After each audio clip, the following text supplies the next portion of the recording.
This is an introduction about medical oxygen. What is medical oxygen? Medical oxygen is oxygen produced under rigorous standards to meet the criteria for use in patients as a drug. Oxygen may be stored in high-pressure cylinders as a gas or in cryogenic tanks in liquid form. These cylinders and tanks are part of hospitals' facilities. Did you know that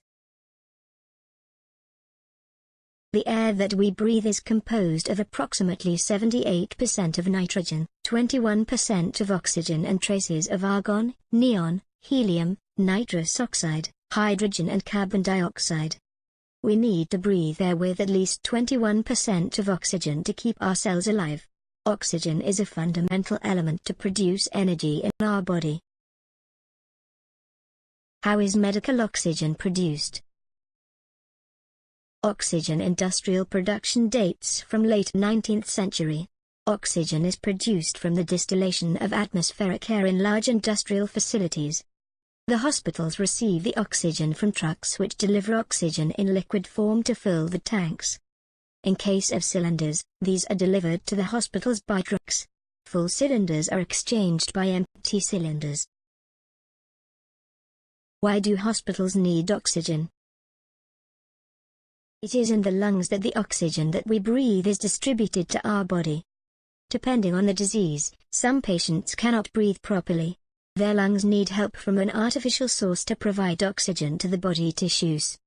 There are two main ways of providing oxygen to the lungs: non-invasive ventilation and invasive ventilation. In these methods, oxygen is delivered to the patient. In non-invasive ventilation, the patient receives oxygen without needing the support of an invasive artificial airway.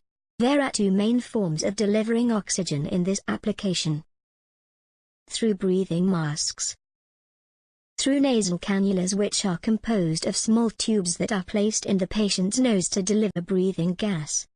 Oxygen is also applied in other treatments, to deliver drugs via inhalation and anesthesia. Invasive ventilation refers to a method of mechanical ventilation which requires the use of an artificial invasive airway. A patient which requires this has a very severe condition which impairs his airways to function properly. The invasive tubes may be inserted through the mouth, nose or the skin. An endotracheal tube is an example of tube used for this application. Oxygen is what keeps a hospital running day to day.